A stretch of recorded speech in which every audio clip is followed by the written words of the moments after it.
Toto je sranda. Tu chodí po Bratislave nejaký chlapík, to si počul? No, že hovna natiera. Na tvár ženám a tak ďalej. No. Ale jeho chytiť nevedia. No, ale utečencov a tak, že hovorí, že Slovensko je bezpečné a tu jedného hovnomana nevedia. No ale počúvaj, ten hovnoman, prečo toto robí ženám? Politikov toto by si mal robiť a celý národ by ťa zbožňoval. No? By si sa stal hrdinom slovenského národa. Choď s politikou, natieraj im hovna, šťajky a stračky na nich. Hovnoma. A budeš hrdina slovenského národa. Možno sa len cvičí zatiaľ na slabších. A možno trénuje. No, ale toto by naozaj by bol hrdina slovenského národa, keby hovnami natieral politikov. Toto by celý národ by ťa zbožňoval. A nie takto. To ťa odsudzuje celý národ. No. Hoffman, omazaná žena. Chudili dieťa. To je ako, že omazaná žena, chudili hovna. Hovnoman píše omazanej ženiči, chudili tie hovna na tvári. Tak čo možno máme práve hovnomana, rozumieš? Možno nás aj hovnoman sleduje. Ale keď nás sleduje hovnoman, tak my ho prosíme, natrite hovno nejakému politikovi. Politikovi, prosím vás, pán hovnoman, všetko vám bude odpustiť. Určite tieto ženy, ktorí ste hovna namazali na tvár, odpustia vám, ale pod jednou podmienkou. Tieto hovna začnite mazať na politikov a tento národ vás bude milovať. Tento národ vás odpustí, všetkým vám odpustia, národ vás bude milovať a bude vám postavená socha pred parlamentom.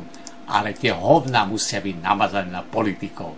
Tak začnite s politikmi, prestaňte s nevinnými ženami a začnite tú sračku namazávať na politikov a všetci vás budú milovať. Ne? A keď bude malo hovienok, tak nech nám povie, my dáme výzvu, ľudia mu naposielajú dostatočné množstvo. Nejaké šerble rozdáme, šerble tam, plné šerble hovna. A urobíme taký film o tom Hovnomanovi, lebo to bude sranda, ukázať Hovnomana. Hovnomana. Že Fico nevie nájsť hovnomana, bojovať s hovnomanom, ale chrániť Slovensko pred utečencami ide, rozumieš? Že jaká je teda realita, rozumieš? Tak utečenci sú vonku za hranicami, tak sa dá ľahšie ochrániť. Áno, je ľahšie ochrániť Slovákov pred utečencami, pretože sú za hranicami. Ale hovnomanie už v hranici, vnútri. Takže vidíme, čo by sa stalo, keby sa utečenci dostali donútra. Jak hovnomanie je chytili, tak by tu robili utečenci to isté, čo hovnomaj. By sme nemali jedného hovnomana, a by sme mali tisíce hovnomanov.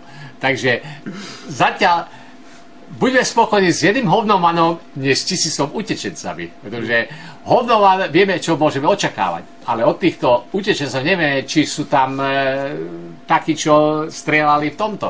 No, aspoň, že hovnoman nikoho nestrieľa. No. Takže máme na výber.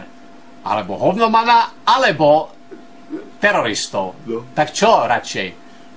Fico nás ochránil od teroristov, si sa neochránil od hovnomana, ale hovnoman sa není tak nebezpečný ako teroristi. Takže predsa ten Fico je najlepší.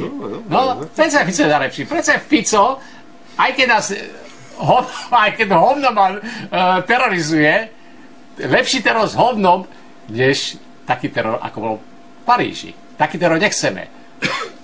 Takže buďme vďační, čo máme. Buďme vďační za hovnomana. Žiadna krv netečie, len stračka strieka.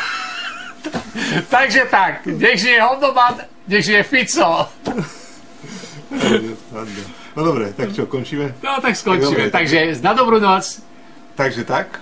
Takže buďte radi, že Fico nám tu zabezpečil hovnomana a ochránil nás od krvi prelievania.